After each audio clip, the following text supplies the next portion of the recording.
Praise the lord. మీకు అందరికీ కూడా పామ్ సండే యొక్క శుభాకాంక్షలు తెలియజేస్తున్నాను. మనం ఈ లోకంలో జీవించినంత కాలం కూడా మన ప్రతి విషయంలోనూ సక్సెస్ అవ్వాలని అనుకుంటాం. ఎవరు కూడా ఫెయిల్ అవ్వాలని అనుకోరు కదా. అయితే ఈ భూమి మీద మొదటిగా సృష్టించబడిన ఆదాము మొదలుకొని ప్రతి మనిషి జీవితంలోనూ ఫెయిల్యూర్ ఎదురవుతూనే ఉంది. దేవుడు మనకు అనుగ్రహించిన ఈ లేఖనంలో నుండి ఒక వాక్యాన్ని చదువుకొని మన ఫెయిల్యూర్ నుండి ఎలాగ బయటపడగలమో నేర్చుకుందాం. యోహాను రాసిన సువార్త 12వ అధ్యాయము 14వ వచనం చదువుతున్నాను.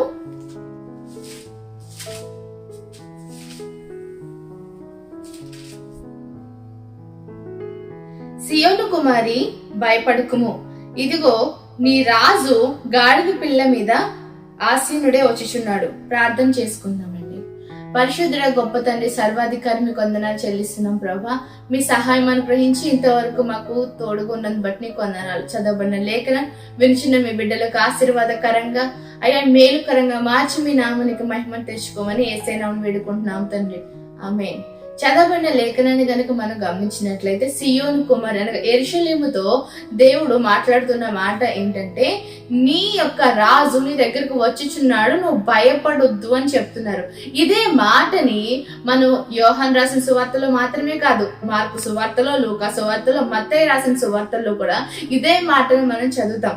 ఈ మాట నెరవేర్చబడ్డానికన్నా ముందే అనగా సుమారు 500 సంవత్సరాల కంటే ముందే ప్రవక్త అయిన జకర్యా తన గ్రంథంలో 9వ అధ్యాయం 9వ వచనంలో ఇదే మాటను రాయడం మనం చూస్తాం. ఈ గ్రంథాలన్నిటిలో కూడా వ్రాయబడిన ఒకే ఒక్క మాట, భయపడకు, సంతోషంగా ఉండు, ఉల్లసించు, నీ రాజు నీ దగ్గరికి వస్తున్నాడు అని తెలియజేస్తున్నారు. హల్లెలూయా. దేవుడు తానే మన మధ్యలోనికి వచ్చారండి. యెరూషలేములో ప్రభువు చెప్పిన మాటను ఒకసారి మనం గమనించినట్లయితే, అనగా ఇప్పుడు మనం చదవబడిన లేఖనాన్ని ఒకసారి మరలా జ్ఞాపకం చేసుకుంటే, ఆ దినమున ప్రభువైన యేసు ఒక గాడిదను ఎక్కి ఆయన యెరూషలేములోకి జయప్రవేశం చేసినట్లుగా మనకు తెలుసు. ఆయన యెరూషలేములో జయ ప్రవేశం. అంతకుముందు యేసు ప్రభు ఆ యెరూషలేములోనికి వెళ్ళలేదా? అనేక సార్లు వెళ్ళారు కదా. కానీ ఈసారి ఆయన ప్రవేశించిన దాన్ని జయ ప్రవేశం అని ఎందుకు అన్నారంటే, తనను తాను రాజుగా అక్కడ వ్యక్తపరుచుకున్నారండి. తనను తాను, నేను రాజుని, రాజులకు రాజుని, నేనే మీరు ఎదురు చూస్తున్న మెస్సయ్యని అని ఆయనే బాహాటంగా ఆ విషయాన్ని తెలియపరిచారు. ఈ రోజు మన విజయానికి ఆయన యెరూషలేములో ప్రవేశించడానికి సంబంధం ఏంటని మీరు అనుకోవచ్చు. చూడండి, ఆదాము మొదలుకొని ప్రతి మనిషి మీద కూడా మరణం అనేది ఏలుబడి చేస్తూనే ఉంది. దేవుడు ఎవరైనది తెలిసి కూడా ఏ మనుషుడు కూడా, నాసిక రంధ్రాల్లో ఊపిరున్న ఏ మనుషుడు కూడా దేవుని సమీపించే అవకాశం లేకుండా పోయింది. అంత మాత్రమే కాదండి, దేవుని ఆత్మ ఎవరో ఒక వ్యక్తి మీద, ఆయన ప్రవక్త మీదో, ఆయన మాట్లాడాలనుకున్న వ్యక్తి మీద, ఎవరో ఒకరి మీద వచ్చి వ్రాలగా, లేకపోతే యెహోవా ఆత్మ అతనితో మాట్లాడగా, యెహోవా ఆత్మ ఇలాగ సెలవిచ్చుచున్నాడు అనే గాని ఆత్మ యొక్క అనుభవం ఎలాంటిదో తెలియని పరిస్థితిలో మానవ జాతి ఉండగా, మన శత్రువైన సాతాను మన మీద ఏలుబడి చేస్తూ వాడే విజయాన్ని పొందుకుంటూ మనల్ని ఓటమి పాలు చేస్తున్న క్రమంలో హల్లెలూయా, ప్రభువైన యేసు మన జీవితాల్లోనికి జయ ప్రవేశం చేసిన రోజండి అది. హల్లెలూయా. చూడండి, యెరూషలేములో దేవుడు ఆ రోజు జయ ప్రవేశం చేయగా మనుషులందరి మీద ఏలుబడి చేస్తున్న మరణానికి ఒక ముగింపు వచ్చింది. మనుషులందరూ కోల్పోయిన అవకాశాన్ని దేవుడు మనకు కలుగ చేశాడు. చూడండి, మన పాత నిబంధన గ్రంథాలు చూసినట్లయితే ఏ నరుడైనా సరే దేవుని సమీపించకూడదు. కేవలం యాజకులలో, అది కూడా ప్రధాన యాజకుడు తనది కాని రక్తమును పట్టుకొని తన కోసము ప్రజల కోసము కూడా కరుణాపీఠం దగ్గరకు వెళ్ళి, కెరూబుల మీద ఆసీనుడైన దేవుని దగ్గరకు వెళ్ళి ఆ రక్తాన్ని ప్రోక్షిస్తే దేవుని కనికరం వారు పొందుకునేవారు. ఈ రోజున క్రీస్తు యెరూషలేములో ఆ రోజు జయ ప్రవేశం చేశారు గనుక నువ్వు నేను దేవుని యొద్దకు క్రీస్తు రక్తాన్ని బట్టి జయోత్సవం చేసుకుంటూ అనుదినము కూడా ప్రార్థించగలుగుతున్నాం.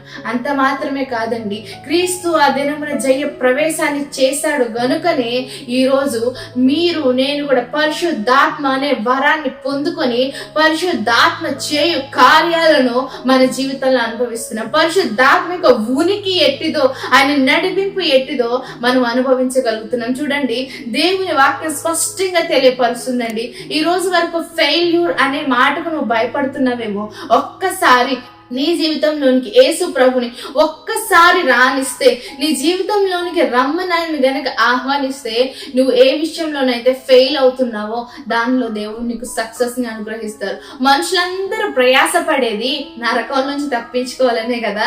ఆ నరకాన్ని తప్పించి విజయాన్ని ఇచ్చే దేవుడు నేను ప్రకటిస్తున్న నజరేయుడు యేసు అండి. ఆయన తప్ప వేరు దేవుడు ఎవరు కూడా లేరు.